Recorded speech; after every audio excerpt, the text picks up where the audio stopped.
दोस्तों, एक दिन राजा कृष्णदेव राय के राज दरबार में एक स्त्री आई। वह सौंदर्य की प्रतिमूर्ति थी। उसका सौंदर्य देख हर कोई मंत्रमुग्ध रह गया। स्त्री राजा का सादर अभिवादन कर बोली, महाराज, मैं एक बुनकर हूँ। मैं हर प्रकार की बुनाई में पारंगत हूँ और अपने सहयोगियों के साथ जादुई वस्त्र निर्मित करने की दिशा में प्रयोग कर रहे हैं।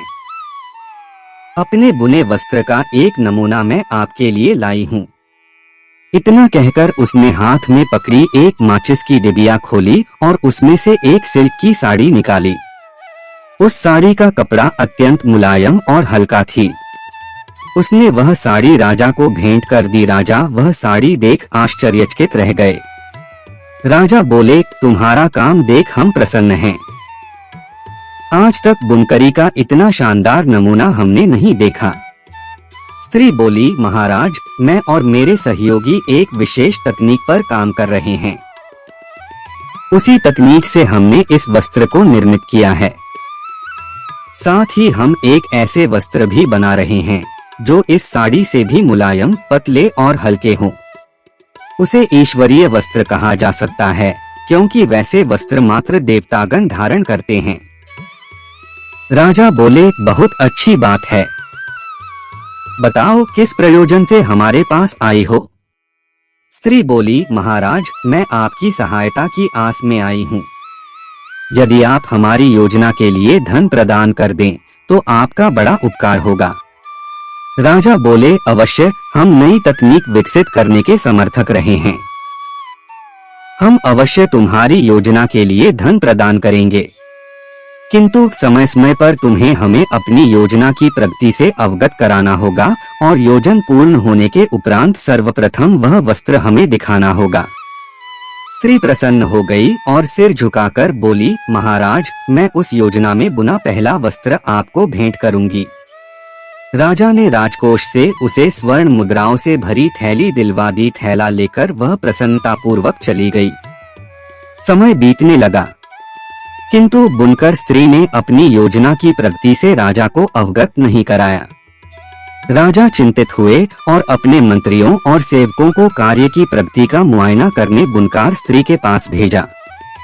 जब मंत्री और सेवक बुनाकर शाला में पहुँचे तो चकित रह गए। वहां करघे पर 7 व्यक्ति पूरी तन्मयता से वस्त्र बुन रहे थे, किंतु करघे पर कोई वस्त्र नहीं था, न ही कोई बुना हुआ वस्त्र वहां रखा था। वे वापस लौट आई और सारी जानकारी राजा को दी। राजा क्रोधित हो गए और तत्काल बुनकर स्त्री को प्रस्तुत करने का आदेश दिया। बुनकर स्त्री दरबार में उपस्थित हुई। उसके साथ एक कन्या भी थी जो हाथ में थाल लिए हुए थी। वह बोली, प्रणाम महाराज, मेरी भेंट स्वीकार करें। ये उस ईश्वरीय वस्त्र का नमूना है जिसके संबंध में मैंने आपको बताया था। इस वस्त्र की विशेषता यह है कि यह केवल उस व्यक्ति को ही दिखाई पड़ता है जो बुद्धिमान और चतुर है। मूर्ख व्यक्तियों के लिए यह अदृश्य है। देखिए महाराज, इतना शानदार वस्त्र आपने पहले कभी नहीं देखा होगा।